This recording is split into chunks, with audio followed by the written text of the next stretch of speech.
வாசிக்கலாம். மத்தேயு சுவிசேஷம் 11ஆம் அதிகாரம் 28வது வசனம் 11:28. வருத்தப்பட்டு பாரம் சுமக்கிறவர்களே, நீங்கள் எல்லாரும் என்னிடத்தில் வாருங்கள், நான் உங்களுக்கு இளைப்பாறுதல் தருவேன். வருத்தப்பட்டு பாரம் சுமக்கிறவர்களே, நீங்கள் எல்லாரும் என்னிடத்தில் வாருங்கள், நான் உங்களுக்கு இளைப்பாறுதல் தருவேன். இந்த வசனத்துக்கு இலக்கத்தில் ஸ்தோத்திரம் பண்ணுவோமா? தகப்பனே, இந்த வசனத்தின் மூலமா எங்களோடு கூட பேசும். உம்முடைய வார்த்தை தந்து எங்களை நீர் போஷியும். இயேசுவின் நாமத்தில் பிதாவே, ஆமென். வருத்தப்பட்டு பாரம் சுமக்கிறவர்களே, எல்லாரும் இடத்தில் வாருங்கள், நான் உங்களுக்கு இளைப்பாறுதலை தருவேன். இளைப்பாறுதல் அப்படி என்பது உங்களுக்கு தெரிந்த ஒரு புரிந்து கொள்ளக்கூடிய ஒரு வார்த்தையாக இருக்கிறதா என்று எனக்கு தெரியவில்லை. இளைப்பாறுதல் என்றால் எத்தனை பேர் புரிந்திருக்கிறீர்கள்? இளைப்பாறுதல் அர்த்தம் என்ன? அந்த வார்த்தையிலேயே ஒரு அர்த்தம் இருக்கிறது. இளைப்பு ஆறுதல். இளைப்பு ஆறுதல். இளைப்பு என்றால் அர்த்தம் என்ன? ஆதியாகமத்தில் நீங்கள் படிக்கும்போது ஏசாவை குறித்து பார்க்குறீங்க. வாசித்து பாருங்க 25:30. அப்பொழுது ஏசா யாக்கோபை நோக்கி, அந்த சிவப்பான கூலிலே நான் சாப்பிட கொஞ்சம் தா, இளைத்திருக்கிறேன் என்றான். இளைத்திருக்கிறேன் என்றான். எப்படி இருக்கிறேன்? இளைத்திருக்கிறேன் என்றான். ரெண்டு விதமா சொல்லலாம். ஒன்று என்ன அப்படின்னா, அதுக்கு மேலே உள்ள வசனத்துல களைத்து அப்படின்னு இருக்கும். வாசி பார்க்கலாம். ஒரு நாள் ஏசா வெளியிலிருந்து களைத்து வந்த பொழுது அப்படித்தானே வந்திருக்கிறீங்க. களைப்பு என்று சொல்ற சமயத்தில் சரீர களைப்பை நான் சொல்லலை, உங்கள் ஆத்மாவில் ஒரு களைப்பு. அப்படித்தானே? எபிரேயர் நிருபத்தில் வாசித்து பாருங்க. எபிரேயர் நிருபம் 12ஆம் அதிகாரத்தில் அங்கே சொல்லப்பட்டிருக்கிற ஒரு இளைப்பு, ஒரு களைப்பு. எபிரேயர் 12ல் 3ஆம் வசனத்தை வாசிங்க. ஆகையால் நீங்கள் இளைப்புள்ளவர்களாய் உங்கள் ஆத்துமாக்களில் சோர்ந்து போகாதபடிக்கு. இளைப்பு வந்தால் உடனே என்ன வரும்? சோர்வு வரும்.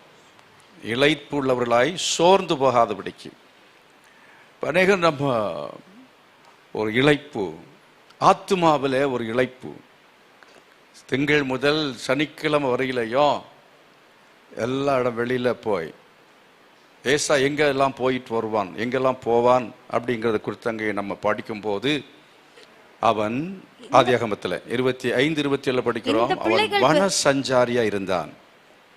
அவன் வன சஞ்சாரியாய் இருந்தான். அப்படி என்றால் நம்ம போன இடம் வந்த இடம் எல்லாம் பாருங்க. எங்கெல்லாம் போயிட்டு வந்தீங்க? எங்கெல்லாம் போயிட்டு வந்தீங்க? எத்தனை சினிமா தியேட்டருக்கு போனீங்க? எந்த ஊருக்கெல்லாம் போனீங்க? எப்படிப்பட்ட வீடுகளுக்கெல்லாம் போனீங்க? துன்மார்க்குடைய ஆலோசனை நடவாமலும், பாவிகளுடைய வழியில் பரியாசகர் உட்காரும் இடத்தில் உட்காராமலும். அதான் டிவியில் கண்டதையும் பார்க்கறதுக்கு நேரம் இருக்கு வனசஞ்சாரிகள். ஆனால் அதே நேரத்தில் என்ன ஆன்லைனில் போடுறதான யூடியூப்பில் சேலம் கால்வரி ஏஜி அப்படின்னு யூடியூப்பில் போட்டிங்கன்னா அங்கே வருது. ஒரு முறை நீங்கள் அதை சப்ஸ்கிரைப் பண்ணிட்டீங்கன்னு சொன்னால் தொடர்ந்து உங்களுக்கு வந்துக்கிட்டே நோட்டிஃபிகேஷன் வந்துக்கிட்டே இருக்கும். நீங்கள் என்ன செய்யலாம், பார்க்கலாம். சபை சம்பந்தமானவைகளையே நீங்கள் தொடர்ந்து பார்த்தீங்கன்னா சபை சம்பந்தமானவைகளே வரும். நல்ல சபைகளை பார்க்கணும். சினிமா பார்த்தீங்கன்னா அதுதான் உங்கள் இதில் வந்துக்கிட்டே இருக்கும். கம்ப்யூட்டருக்கு உயிர் இருக்கு போல இருக்கு. உங்கள் ஃபோனுக்கு உயிர் இருக்கா? எதை பார்க்குறீங்களோ அதுக்கு பேர் தானே ஆர்டிஃபிஷியல் இன்டெலிஜென்ஸ். என்ன பேர்? ஆர்டிஃபிஷியல் இன்டெலிஜென்ஸ்னு பேர். அதாவது செயற்கை நுண்ணறிவு அப்படிங்கிறத இப்போ உலகத்தில் கண்டுபிடிச்சிருக்காங்க. அது இப்போ செயல்பட்டு கொண்டிருக்கிறது. அது இன்னும் அடுத்த நிலைமையில் அது வளர்ந்து விட்டது. அடுத்த நிலைமையில் வளர்ந்து விட்டது. வரப்போகிற அடுத்தது நான் மரித்து போனால் பிரசங்கம் பண்ணுறது யாருன்னு நான் கவலைப்பட்டுட்டு இருக்கணும்னே அவசியம் இல்லையா. ஏன்னா இங்கே அதுவே பேசும். ஆர்டிஃபிஷியல் இன்டெலிஜென்ஸ் மனுஷன் போல ஒன்றை நிறுத்தி வைத்து, ஒரு பொம்மையை நிறுத்தி வச்சு அதை ஆன் பண்ணால் அது உங்களுக்கு தேவையானது அப்படின்னு பேசுமா தெரியாது. ஆனால் நல்ல செய்தி கொடுக்கும், நல்ல அருமையான செய்தி கொடுக்கும். ஆர்டிஃபிஷியல் இன்டெலிஜென்ஸ் மூலமாக செய்தி வாசிக்கிறத பார்த்துருப்பீங்க. நியூஸ் ரீடர் அப்படி அசல் அருமையாக அது என்ன செய்கிறது, இந்த பாடி லாங்குவேஜில் ஒரு பிரச்சனை இருக்காது, மிஸ்டேக் வராது, கரெக்டாக பண்ணுது. ஏன் அப்படின்னு பார்த்தீங்கன்னா ரீசன் என்னன்னா, ஆட்களை வச்சு வேலை செஞ்சு சோர்ந்து போயிட்டாங்க ஆட்கள் எல்லாருமே. அதனால இப்படி எல்லாவற்றையும் என்னன்னா கம்ப்யூட்டர் இல்லைன்னா இந்த விதமாக செயற்கை யாக ரொபாட்டுகளை உண்டு பண்ணி அவைகள் மூலமாய் வேலை செய்ய வைக்கிறார்கள். அருமையானவர்களே, நாம் இந்த நாட்களில் கவனமாக இருக்கணும். கரங்கள் வைத்து கர்த்தரை ஸ்தோத்திரம் பண்ணுவோம். யூடியூப்பில் எதை பார்க்குறீங்களோ அது என்ன ஆட்டோமேட்டிக்காக வந்துக்கிட்டே இருக்கும். எந்த செய்தியை பார்க்குறீங்களோ அது வந்துக்கிட்டே இருக்கும். அதை பார்க்காம நிறுத்துனீங்கன்னா, பைபிள் சம்பந்தமாக நான் பார்த்துட்டு இருந்தீங்கன்னா, பைபிள் சம்பந்தமானு சொல்லும் பொழுது அசம்பிளிஸ் ஆஃப் காட் பார்த்தீங்கன்னா அசம்பிளிஸ் ஆஃப் காட் மட்டும் என்ன செய்யும் வரும். இல்லை அவசியமானதை மட்டும் என்ன செய்யணும் பார்க்கணும். வாசித்து பாருங்க, ஆதியாகமத்துக்கு 8ஆம் அதிகாரம் 7ஆம் வசனம் இருக்கிறது. ஒரு காகத்தை வெளியே விட்டான், அது புறப்பட்டு பூமியின் மேல் இருந்த ஜலம் வற்றி போகும் வரைக்கும் போகிறதும் வருகிறதுமாய் இருந்தது. நல்லா கவனிக்கணும். கீழே நீங்க படிக்கிற சமயம், அடுத்த வசனம் படிக்கிற சமயத்துல, பின்பு பூமியின் மேல் ஜலம் குறைந்து போயிற்றோ என்று அறியும்படி ஒரு புறாவை தன்னிடத்திலிருந்து வெளியே விட்டான். பூமியின் மீது எங்கும் ஜலம் இருந்தபடியினால், அதாவது புறாவுக்கும் காகத்துக்கும் உள்ள வித்தியாசம் சொல்றேன். காகத்தை என்ன செய்தான்? வெளியே விட்டான். அது என்ன செய்தது? போக்கும் வரவுமாய் இருந்தது, போகிறதும் வருகிறதுமாய் இருந்தது. அடுத்த வசனத்தில் என்ன பார்க்கிறோம்? அவன் புறாவை விட்டான். பூமியின் மீதெங்கும் ஜலம் இருந்தபடியால் அந்த புறா தன் உள்ளங்கால் வைத்து இளைப்பாற இடம் காணாமல் திரும்பி பேழையிலே அவனிடத்துக்கு வந்தது. அவன் தன் கையை நீட்டி பேழையிலே அவனிடத்துக்கு வந்தது. நல்லா கவனிக்கணும். பேழையில், அது போகிறதும் வருகிறதும் ஆயிருந்தது. இது பேழையிலே அவனிடத்திற்கு வந்தது. புறா என்ன செய்தது? போய்விட்டு பேழைக்கு உள்ளே அவனிடத்திற்கு வந்தது. கரங்களை வைத்து கர்த்தரை மகிமைப்படுத்துவோமா?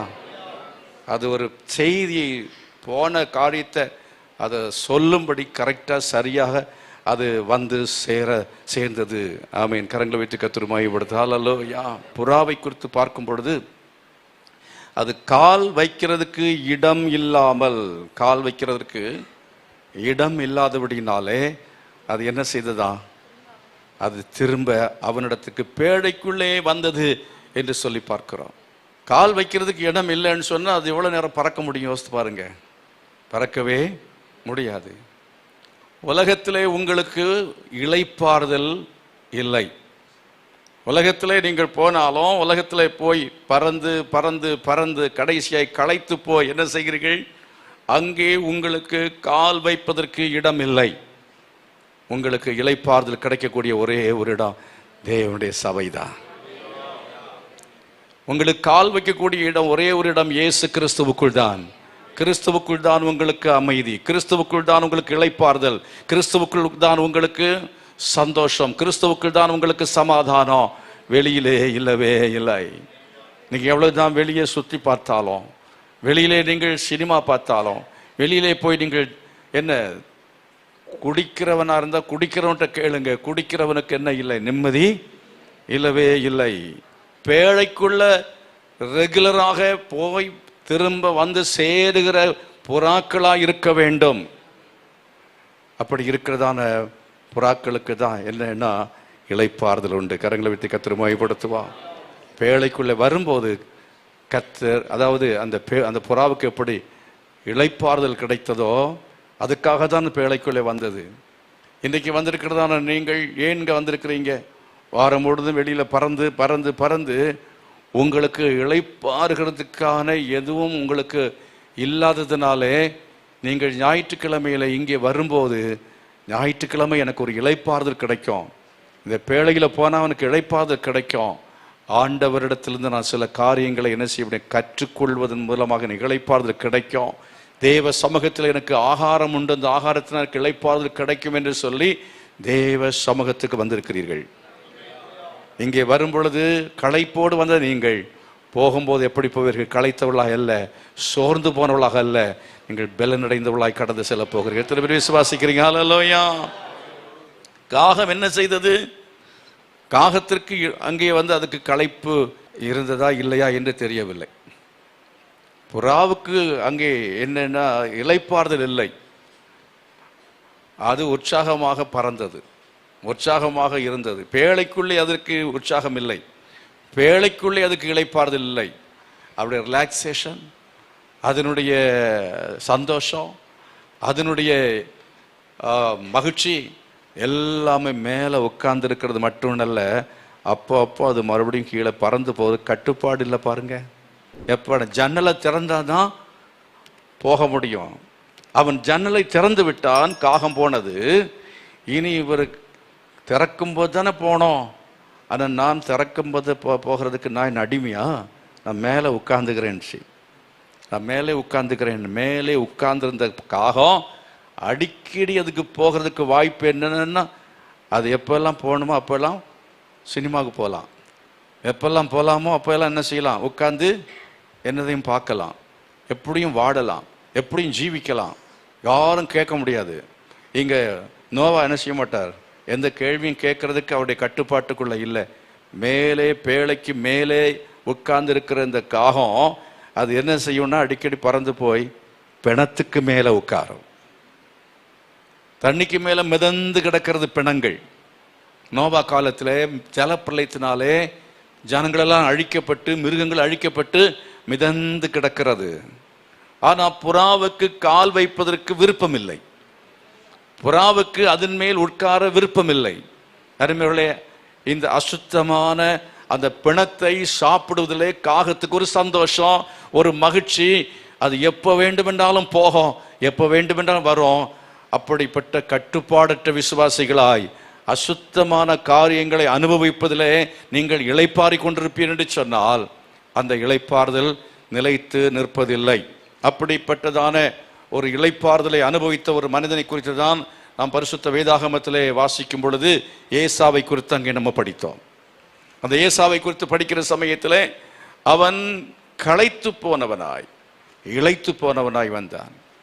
நீ வெளியிலே பறந்து பறந்து பறந்து நடக்கிறதுனாலே, நீ பல பல சபைகளுக்கு போகிறதுனாலே, பல பல வித்தியாசமான உபதேசங்களுடையதான இடங்களுக்கு போகிறதுனாலே, பல சினிமா தியேட்டர்களுக்கு போகிறதுனாலே, பல சுத்தமான காரியங்களை அனுபவிப்பதற்காக பல இடங்களுக்கு போய் வருகிறபடினாலே, உனக்குள்ள ஒரு வேறுபாடு இல்லாதபடினாலே, உனக்குள்ள ஒரு கட்டுப்பாடு இல்லாதபடினாலே, தேவனுடைய திருச்சபைக்குள்ளாலே நீ அடங்கி அந்த சபைக்குள்ளாலே நீ சரியாக அவருடைய கைக்குள், ஊழியக்காருடைய கைக்குள் இல்லாமல் ஜீவிக்கிறபடினாலே, கட்டுப்பாடுன்னு சொன்னா என்ன, ஆசீர்வாதம் போட்ட பிறகுதான் போவாங்க. கர்த்தருக்கு ஸ்தோத்திரம். கடைசியில் என்னாத்மாவை போட்டு முடிச்ச ஒரு பாடம் என்ன செய்யணும், போகணும். அது வரல என்ன செய்யக்கூடாது, போகவே கூடாது. கரங்களை வைத்து கர்த்தரை மகிமைப்படுத்துவோமா? சத்தமா சொல்லுங்க ஹல்லேலூயா. எத்தனை பேர் நல்ல ஒரு புறாவை போல நீங்கள் இருக்க விரும்புறீங்க? தேவனுடைய சபையில நான் ஒரு புறாவாக இருக்க விரும்புகிறேன், ஒரு தூய்மையான ஒரு வாழ்க்கை வாழ விரும்புகிறேன். என் கால் தூய்மையாத்தான் இருக்கும், என் வாய் தூய்மையாத்தான் இருக்கும், என் காதுகள் தூய்மையாய்த்தான் இருக்கும். காகம் சொல்லும், புறா கிட்ட சொல்லும், என்ன சொல்லும், வெளில வரும்போதே மேலே உட்கார்ந்துச்சு, ஏ வா வா இங்க வா, நீ போகாத, உள்ளால போனா நீ மறுபடியும் கூட விடமாட்டாரியா, விடமாட்டாரு, இங்க வா, நம்ம சேர்ந்து என்ன செய்யலாம், பிணந்தென்னலாம்னு சொல்லும். அதான் நீதிமொழி புஸ்தகம் 1ஆம் அதிகாரத்தில் படிக்கிறோம் பாருங்க. எப்படி 1ஆம் அதிகாரத்தில் 11ஆம் வசனம், எங்களோட வா, இரத்தம் சிந்தும்படி நாம் பதிவிருந்து குற்றமற்றிருக்கிறவர்களை முகாந்திரமின்றி பிடிக்கும்படி ஒளிந்திருப்போம், இது தன்னை உடையவளின் உயிரை வாங்கும். அப்படிப்பட்ட தவறான ஆட்களோடு கூட நீ சேர்ந்து கொண்டால், தவறான ஆட்களோடு நீ சேர்ந்து கொண்டால், தவறான இடங்களுக்கு நீ போனால், அது என்ன செய்யும், கடைசியில உயிரை வாங்கும் என்று சொல்லி இருக்கிறது. சாராயம் குடிக்கிற டைம்ல இளைப்பு போகும், களைப்பு கொஞ்சம் போகும் இல்லையா? ஆனால் திரும்ப திரும்ப போறாங்க. போதை மாத்திரை போட்டா ஏன் போடுறீங்க, என் டென்ஷன் போகணும், என் கவலை போகணும், என் பாரம் போகணும். அந்த பாரம் கவலை போகிறதுக்கு டாஸ்மாக்கு போகக்கூடாது, எங்க போனோம், சபைக்கு வரணும்.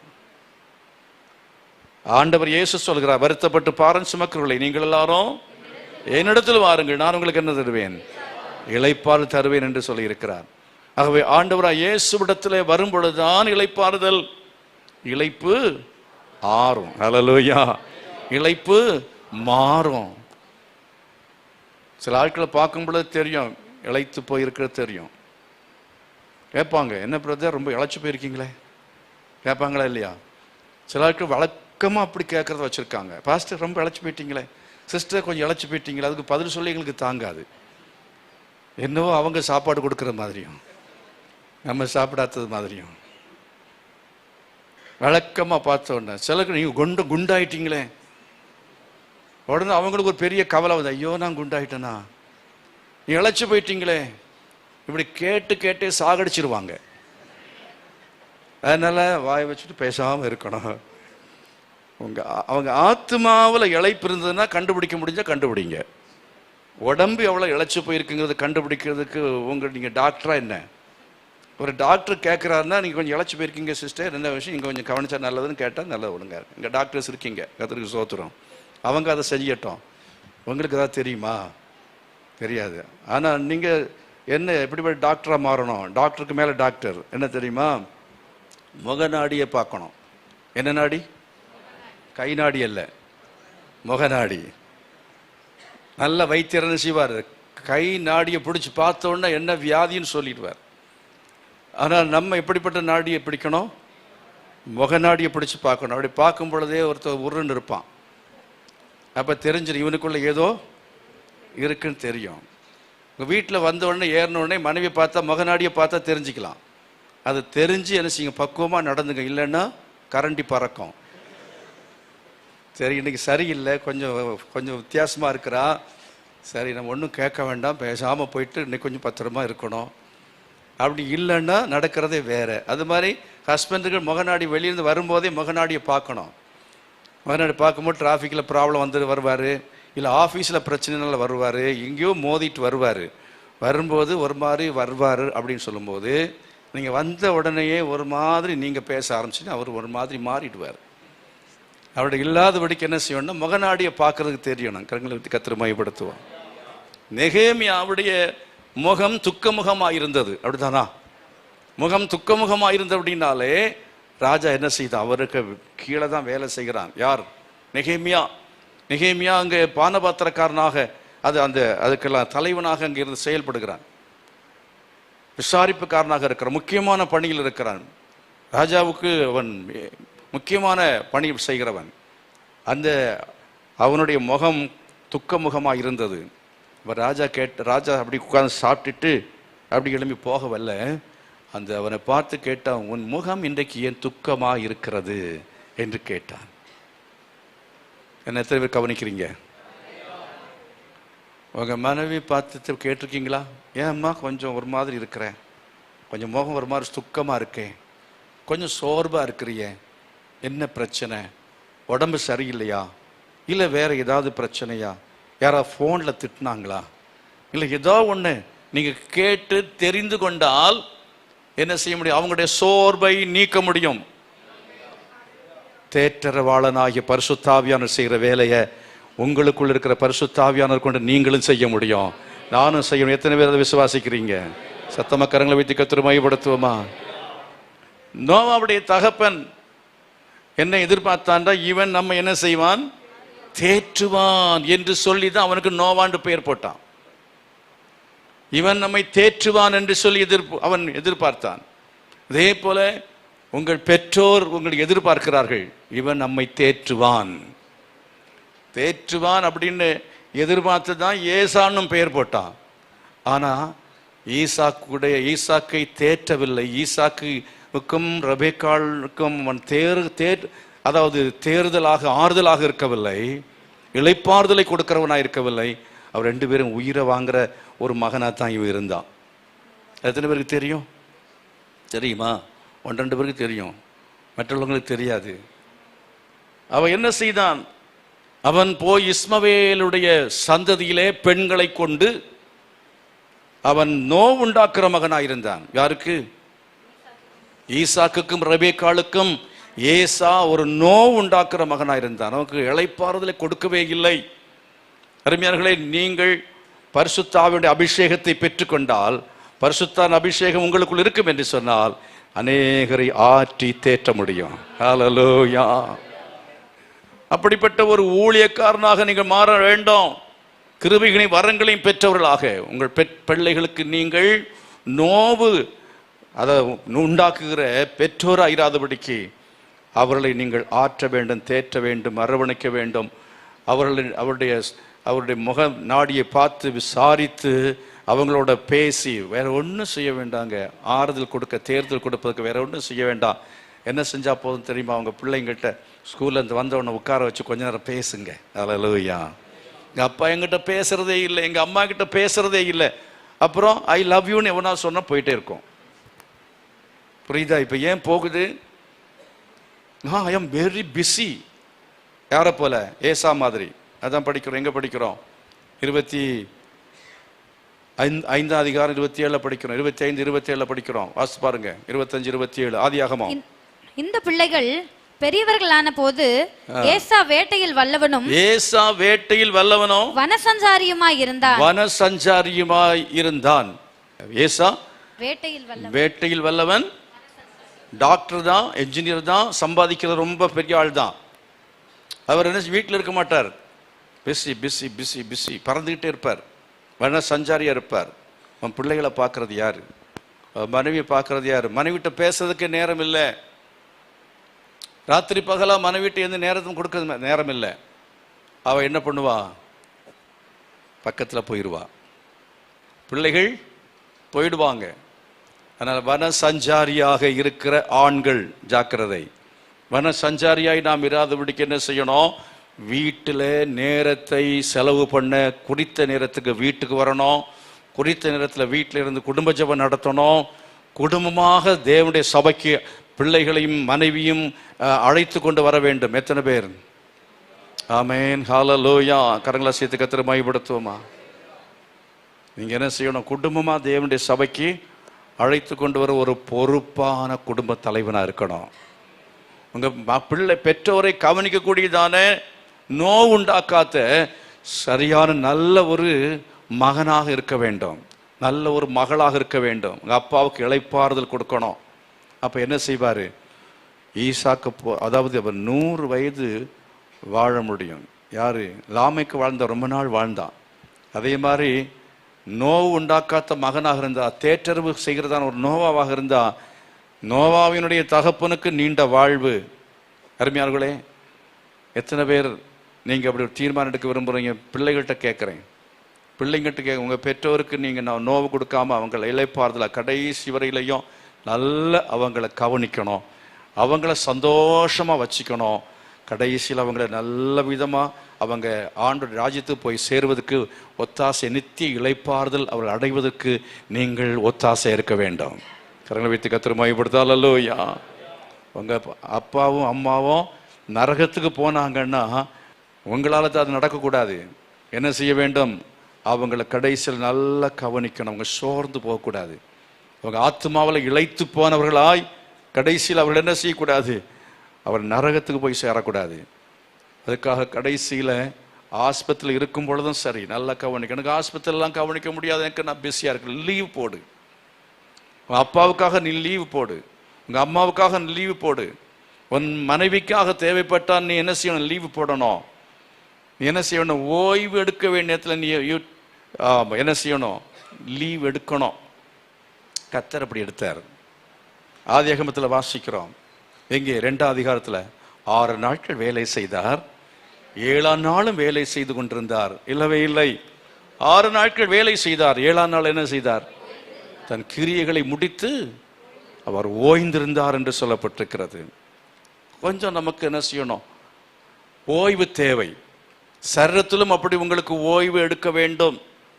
சில நபர்கள் என்ன செய்யறாங்க? நான் சம்பாதிக்காட்ட யார் சம்பாதிக்கிறது? என் பிள்ளைகளுக்கு சம்பாதித்து, என் பேர பிள்ளைகளுக்கு சம்பாதித்து வைக்கணும்னு சொல்லி ஓட்டமா ஓடுறீங்க. தேவ சமூகத்தில் நீ உட்காராமல், தேவ சமூகத்தில் நீ இளைப்பாராமல் நீ ஓடிக்கொண்டே இருப்பாய் என்றால் உனக்கு இளைப்பாறுதல் கிடைக்கவே கிடைக்காது. தேவனுடைய சபைக்கு வராமல் நீ ஓடிக்கொண்டே இருப்பாய் என்றால் உன் வாழ்க்கையில் இளைப்பாறுதல் கிடைக்கவே கிடைக்காது. முடிவு என்ன? அது தன்னை உடையவனின் உயிரை என்ன செய்யும்? வாங்க. எதனால நீ ஓடுகிறாய்? பொருளாசை. காகம் ஓடுனது பாருங்க. காகம் ஓடுனது மாதிரி ஓடிக்கொண்டே இருக்கிற பிணம், அசுத்தம், உலகம், பொருளாசை, இச்சையான காரியங்கள், அவைகளுக்கு பின்னால் நீ ஓடிக்கொண்டிருப்பாய் என்று சொன்னால் அருமையானவர்களே, நாம் ஒன்றை புரிந்து கொள்ள வேண்டியது அவசியம். காகம் கர்த்தருக்கு பயன்படாது, புறா தான் கர்த்தருக்கு பயன்படும். கர்த்தருக்கு என்று சுகந்த வாசனையான பலியாக வேண்டும் என்றால் புறாவைத்தான் கர்த்தர் தெரிந்து கொள்வார். நீ அசுத்தமான வாழ்க்கை வாழுகிறவனாக, சபைக்கு மேலே, ஆலயத்துக்கு மேலே உட்கார்ந்து இருக்கிற ஆளாக, நீ எப்பவுமே மேலே இருக்கிற காகங்களா இராதபடிக்கு காகங்களை இறங்கி வாருங்கள். கர்த்தர் உங்களை ஆசீர்வதிப்பார். கரங்களை வைத்து கர்த்தர் மகிமைப்படுத்துவோமா? நீ காக்காவா இருக்கக்கூடாது, என்ன செய்யணும்? புறாவா இருக்கணும். எத்தனை பேர் அப்படி இருக்க விரும்புறீங்க? உங்க சுகந்த வாசனையான பலியாய் கர்த்தர் என்ன செய்வார்? உங்களை அவர் ஏற்றுக்கொள்ளத்தக்கதாக, உங்க ஆராதனைகளை ஏற்றுக்கொள்ள, உங்களை அங்கீகரிக்கத்தக்கதான ஒரு நல்ல பரிசுத்த வாழ்க்கை வாழ விரும்புகிற ஆட்கள் கரங்களை வைத்து கேளுங்க. ஆண்டவரே, நான் அப்படி வாழத்தக்கதான கிருபை எனக்கு தாரும் என்று சொல்லி கேளுங்க. ஆமென், ஹல்லேலூயா. பரிசுத்தத்தில் தான் இருக்கிறது இளைப்பாறுதல். அசுத்த வாழ்க்கையில இளைப்பாறுதல் இருப்பது போல தெரியும், ஆனா அது உயிரை என்ன செய்யும்? வாங்கும். ஆகவே தான் நீங்க எபிரேயர் 12:17 சொல்லப்பட்டிருக்கு, ஆகாதவன் தள்ளப்பட்டான். யார்? ஏசா. ஆகாதவன் என்று தள்ளப்பட்டான். அவன் அழுதும் அவன் கண்ணீர் விட்டும் மனமாறுதலை காணவில்லை என்று சொல்லி பார்க்கிறோம். அருமையார்களே, ஆண்டவர் உங்களுக்கு கொடுத்ததான வாழ்க்கை இந்த ஒரே வாழ்க்கை. இந்த வாழ்க்கையில நீங்கள் என்ன செய்ய வேண்டும்? ஆண்டவருக்காக நடக்க வேண்டும், பரிசுத்தமாய் ஜீவிக்க வேண்டும். அப்படி ஜீவித்து அந்த நித்திய இளைப்பாறுதலுக்குள்ளே பிரவேசிப்பதற்கு உங்களை ஆயத்தப்படுத்திக் கொள்ள வேண்டும். எத்தனை பேர் விரும்புறீங்க? ஹல்லேலூயா. இந்த பரலோகத்தில் இந்த நித்தியமான இளைப்பாறுதலை கர்த்தர் உங்களுக்கு வைத்திருக்கிறார். அதை நீங்கள் சுதந்திரித்துக் கொள்வதற்காக என்ன செய்ய வேண்டும்? நீங்கள் பரிசுத்தமான வாழ்க்கை வாழ வேண்டும். ஏசாவை போல நாங்கள் இருக்கக்கூடாது. அங்கே வாசிங்கள் எபிரேயர் 12:16. ஒருவனும் வேசிக்கல்லனாகவும் ஒருவேளை போஜனத்துக்காக தன் சிரேஷ்ட புத்திர பாகத்தை விற்று போட்ட ஏசாவை போல சீர்கெட்டவனாகவும் இராதபடிக்கு எச்சரிக்கையாயிருங்கள். அல்லேலூயா. அருமையானவர்களே, உங்க வாழ்க்கை அது சரியாக இருக்கணும், நேர்மையாக இருக்க வேண்டும், கட்டுப்பாடுள்ளதாக இருக்க வேண்டும். அவனை பார்க்கிற சமயத்தில் அவன் எப்படியெல்லாம் வாழ்ந்தான் அப்படின்னு பார்த்தா, அவன் வனசஞ்சாரியாக இருந்து வீட்டுக்கு வர சமயத்தில் இளைத்து போய் வந்தான், களைத்து வந்தான். அப்புறம் இளைப்பு. உங்கள் ஆத்மாவிலே அடிக்கடி சோர்வு, உங்கள் ஆத்மாவிலே சோர்வு வந்தால் உங்கள் சரீரம் தானாக களைத்து போகும். அப்புறம் சரீரமும் இளைக்கும், உங்கள் ஆத்மாவை என்ன செய்யும்? இளைக்கும். அப்படினாலே உங்கள் ஆத்மாவை குறித்து எச்சரிக்கையாயிருங்கள். உங்கள் ஆத்மாவை நீங்கள் கெடுத்து விட்டால், உங்கள் ஆத்மாவிலே குற்ற உணர்வு இருக்கும் என்றால் நிச்சயமாகவே உங்களுடைய சரீரமும் இளைக்கும். உங்கள் சரீரம், சில பிள்ளைகளுடைய சரீரம் இளைக்கும். என்னன்னு கேட்டிங்கன்னா, அவங்க இங்கே ஒரு லவ் அஃபேரில் மாட்டியிருக்கோம், ஏதோ ஒரு பிரச்சனையில் மாட்டியிருக்கோம், உடம்பு இழைச்சிக்கிட்டே இருக்கோம். அதை வச்சே கண்டுபிடிச்சிடலாம். முகநாடியும் மட்டும் அடுத்து என்ன செய்யும்? ஆமாம், உடலை பார்த்தா தெரிஞ்சிடும். நல்ல டாக்டருக்கு தெரியுது என்ன வியாதின்னு தெரியும், கண்டுபிடித்து கொள்ளலாம். ஆகினாலே நாம் என்ன செய்யணும்? நம்ம ஆத்மாவை குறித்து எப்படி இருக்க வேண்டும்? ஜாக்கிரதையாக இருக்க வேண்டியது அவசியமாக. எந்த இச்சைக்கும் அடிமைப்படாதபடிக்கு, எந்த பாவத்துக்கும் அடிமைப்படாதபடிக்கு நாம் பரிசுத்தமாய் தேவனோடு உள்ள உறவிலே, சபையோடு உள்ள உறவிலே, ஊழியக்காரனோடு உள்ள உறவிலே நம்ம சரியாக இருக்கிற சமயத்தில் சரியாக உட்கார கூட வேண்டிய இடத்துல மட்டும் உட்காரணும், நடக்க வேண்டிய இடத்துல மட்டும் என்ன செய்யணும்? நடக்கணும். உங்களுடைய உள்ளங்கால்களை நீங்கள் சுத்தமாய் வைத்துக் கொள்ளுங்கள். ஹல்லேலூயா. அந்த புறா தன் உள்ளங்கால்களை சுத்தமாய் வைத்துக் கொண்டபடினாலே தைரியமா உள்ளுக்கு வர முடிந்தது. ஏன் காக்கா உள்ளுக்கு வரல? கேட்பார், ஏன் நாறுது? கேட்பாரா இல்லையா? எப்ப எங்க போயிட்டு வந்த? நான் சொன்ன வேலை என்ன? நீ எதுக்கு போயிட்டு வந்த? கண்டுபிடிச்சிருவார்.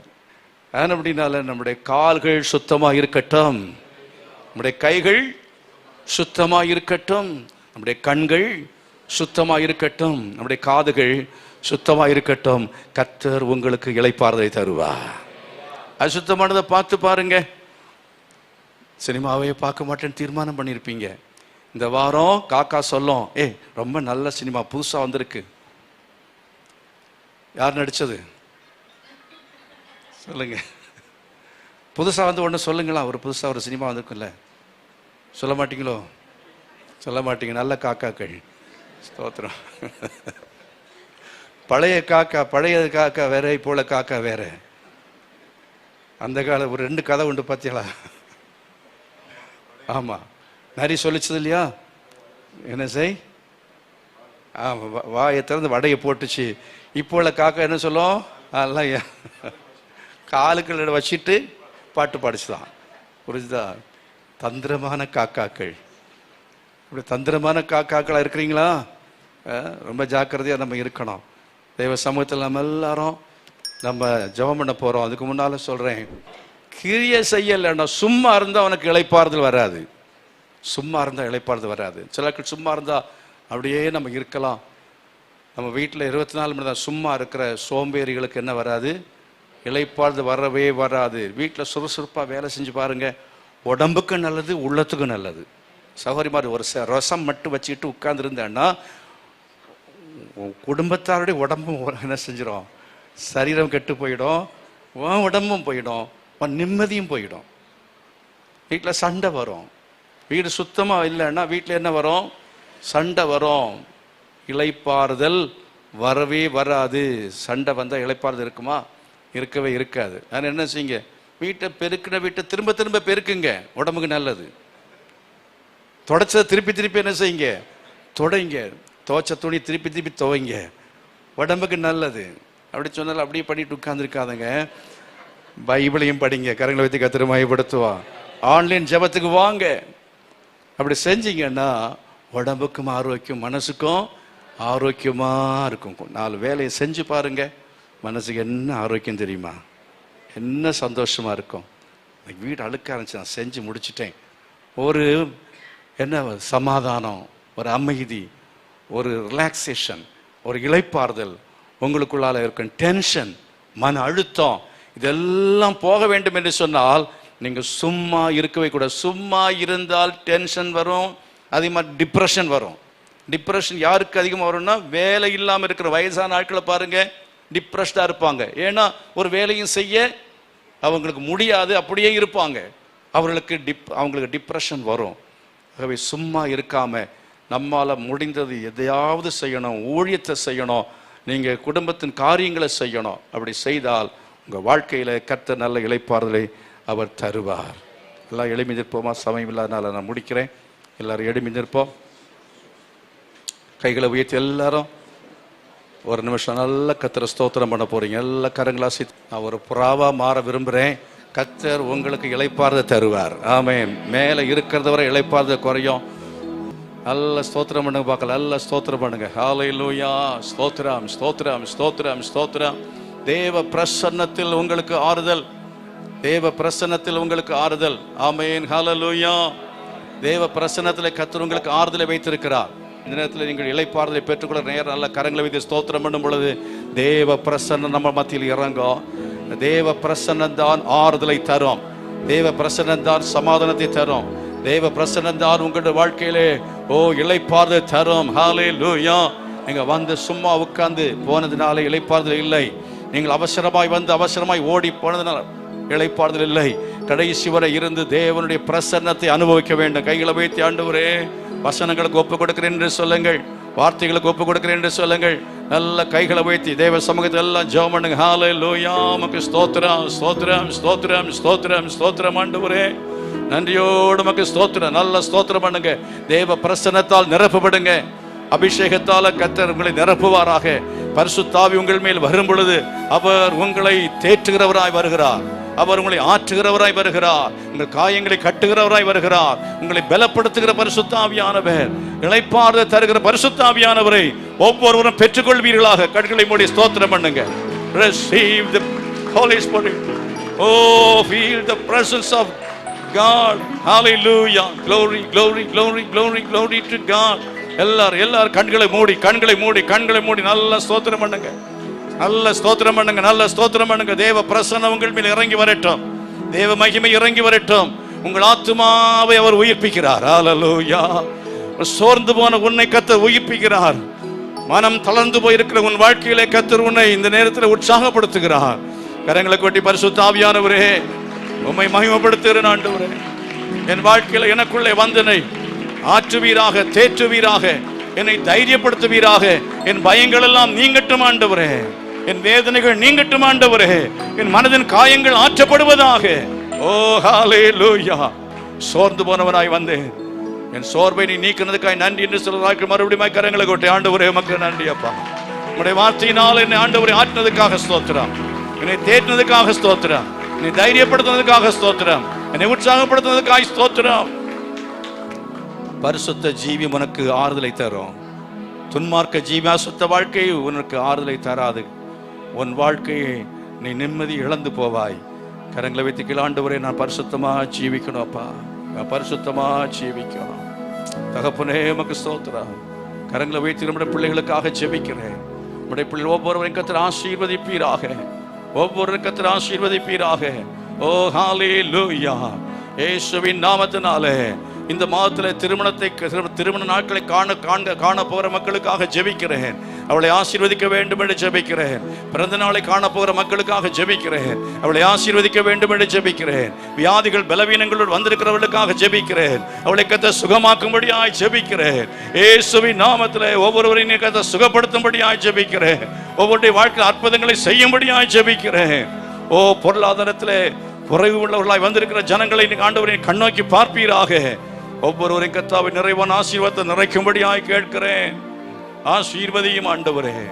உம்முடைய வசனத்துக்கு ஒப்பு கொடுக்கிற உம்முடைய பிள்ளைகள் ஒவ்வொருவர் மேலும் உம்முடைய கிருபையின் கரம் இருக்க வேண்டும். நீரோலை வழி நடத்த வேண்டும் என்று ஜெபிக்கிறேன். ஓ ஹல்லேலூயா.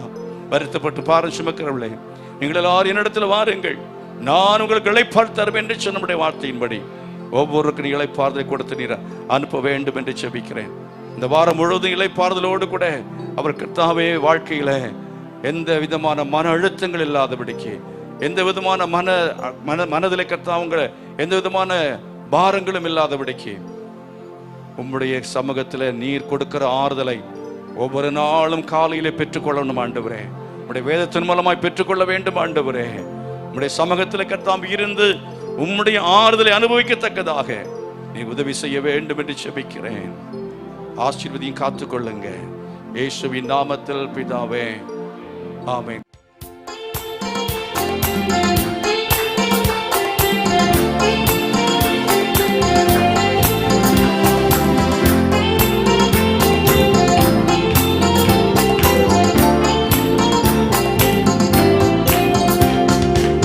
நிர்மூலமாகாததும் இன்று நிலைப்பதும் வழுவாமல் இருப்பதும் கிருபையே. நிர்மூலமாகாததும் இன்று நிலைப்பதும் வழுவாமல் இருப்பதும் கிருபையே. இம்மட்டும் ஜீவிப்பதும் உந்தன் கிருபை, இனியும் வாழ்வதும் கிருபைதான். இம்மட்டும் ஜீவிப்பதும் உந்தன் கிருபை, இனியும் வாழ்வதும் கிருபைதான்.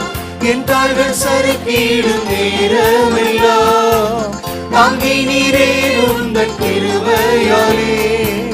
என் கால்கள் சறுக்கிடும் நேரமெல்லாம் தாங்கி நீரே உந்தன் கிருபையாலே. உந்தன் ஆறுதல் உள்ளத்தை தேற்றினதே, நான் இருப்பதும் கிருபையாலே.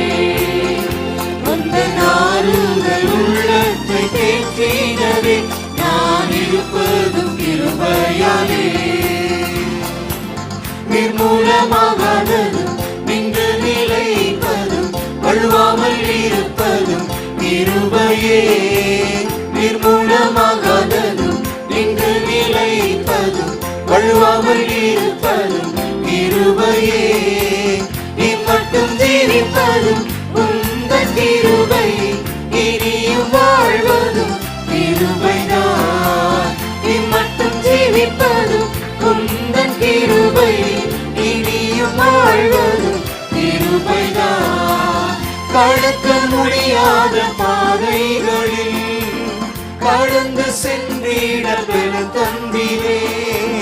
கடக்க முடியாத பாதைகளில் கடந்து சென்றிட பெரும் தந்திரே. என்னை கண்மலை விழிப்பீரில் பாதுகாத்தீர், நான் இருக்கின்றேன் கிருபையாலே. என்னை கண்மலை விழிப்பீரில் பாதுகாத்தீர், நான் விழுகின்றேன் கிருபையாலே. நிர்மூலமாகாததும் நின்று நிலைப்பதும் வழுவாமல் இருப்பதும் கிருபையே. நிர்மூலமாகாததும் நின்று நிலைப்பதும் வழுவாமல் இருப்பதும் கிருபையே. இம்மட்டும் ஜீவிப்பதும் உந்தன் கிருபை, இனியும் வாழ்வதும் கிருபைதான். இம்மட்டும் ஜீவிப்பதும் உந்தன் கிருபை, இனியும் வாழ்வதும் கிருபைதான். Praise the Lord. நாம் எழுந்து நின்று நிறைவாக ஜெபித்து போதகர்களுடைய ஆசீர்வாதத்தோடு நாம் கடந்து செல்ல இருக்கின்றோம். அன்பின் பரலோக பிதாவே, நீர் எங்களோடு பேசினதற்காக உமக்கு ஸ்தோத்திரம்.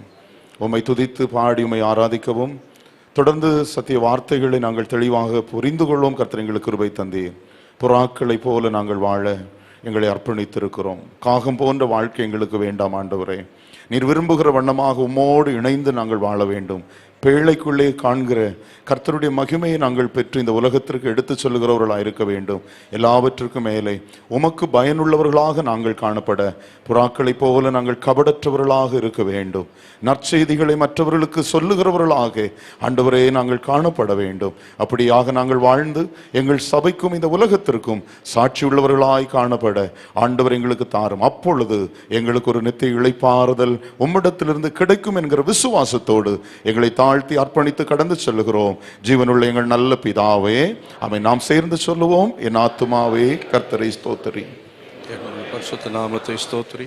என் ஆத்துமாவே கர்த்தரை ஸ்தோத்திரி. கர்த்தர் செய்த சகல உபகாரங்களையும் மறவாதே. ஆமென். நம்முடைய கர்த்தர் ரட்சகருமாய் இருக்கிற இயேசு கிறிஸ்துவின் கிருபையும் பிதாவாகிய தேவனுடைய அன்பும் பரிசுத்த ஆவியானுடைய அந்யோன்யமும் சமாதானம் பாதுகாவலும் நம் அனைவரோடும் சகல பரிசுத்தவான்களோடு கூட இன்றும் இன்றைக்கு நிலைத்திருப்பதாக.